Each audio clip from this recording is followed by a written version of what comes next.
It's official. Thomas Frank has officially been sacked by Tottenham Hotspur. And I have to tell you right now, this is a hot take, but this was the wrong move because Thomas Frank is actually a great manager. He had tons of success, overachieved at Brentford, promoted them, have kept them up ever since, have kept them competitive. Not only that, he finally gets his opportunity to be at a Big Six club, and he gets Tottenham, the worst of the bunch. Honestly, they've lost the reputation of Big Six to Villa, and you could even say Newcastle is more of a big club than Tottenham Hotspur, but he comes into a very crap situation. And we all know, worst kept secret, that Thomas Frank actually has much appreciation for Arsenal, something that Tottenham fans held heavily against them, and this is the thing.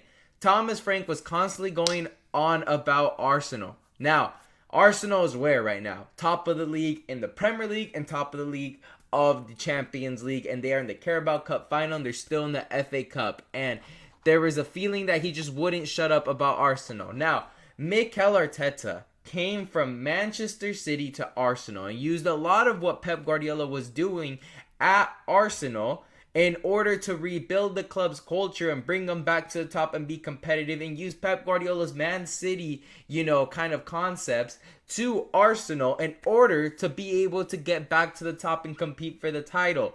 Now, Thomas Frank, honestly, honest to God, there's nothing wrong with him idolizing and seeing Arsenal stuff just because he's the Tottenham manager, but Arsenal are on top. There's nothing wrong with trying to copy whoever is at top. There's nothing wrong with that. And it's just because of that rivalry. And the thing is, if you want to be good, you have to copy sometimes the top teams. Many teams, what do you want Thomas Frank to do? Oh, man, hey, that Wolverhampton's game, we got to be more like Wolves. No, you don't want to be like the bottom. But if he would have been, talking about Wolves, he wouldn't have received as much backlash as him talking about Arsenal. Arsenal are in first place. Tottenham, I understand, are allergic to first place, but at the end of the day, if he's going to appreciate the team that is top of the league just because he's your rival, doesn't mean, hey man, scrap the concepts. That's odd. That's ridiculous. But anywho, yes, Thomas Frank had a very bad win rate. Probably the worst in Premier League history amongst Big Six club managers. And many of these, managers have been kind of ran off recently. Ruben Amorim's one. Frank Lampard's basically blacklisted. Ralph Ragnick will probably never manage in England again. Ange, 40% win rate. Oof. Graham Potter, all these guys. But I actually have to be on Thomas Frank's side here. Yes, it's a 28% win rate, but he is top 4 in the Champions League table. And I do understand he is 16th place, about 5 points above relegation. But look at all these injuries. This is a whole starting 11 and injuries. Many of these players he has yet to even manage in his Tottenham career. How do you want this guy? You bring him in to perform when he has over 11 injuries. Over 11 injuries. First team players.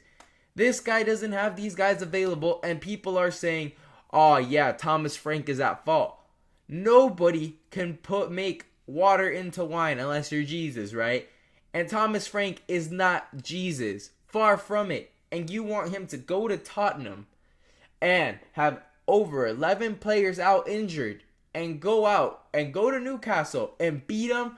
You're absolutely crazy. And not only that, his captain, Christian Romero, who he's been defending, blindly, has made him look like a fool. He's the captain, and he can't uphold standards. He's getting red cards. He's showing up late to trainings. And you want Thomas Frank to be able to fix that situation? Lads, the only manager that Romero really respects would be Scaloni, or they bring in Pochettino. That's it, just because they're Argentinian. But if you have Thomas Frank and whoever, he's just not. He's just not. I'm sorry to tell you, this guy is an absolute rebel. Very indisciplined. He stayed at Tottenham and snubbed off Real Madrid because he knows there's standards to be met at Real Madrid, but he can get away with whatever at Tottenham. He knows that. Exactly that. Why do you think he doesn't make a move? Who in their right mind snubs Real Madrid to stay at Tottenham? Because Modric and Bale said good riddance because they knew they couldn't meet the standard, but Christian Romero couldn't. And honestly, Thomas Frank being sacked, I hope somebody gives him a chance. I think Crystal Palace would probably be a good spot for him to land. to really bounce back, because Glasner will most likely be on the way out as well. It's time to rebuild at that club. You'll probably get some funds from Ateta, some funds for Warden, and then you could really build your own squad. And if they give him time, I think he could have Crystal Palace, battling up for European competition like Brentford is this season.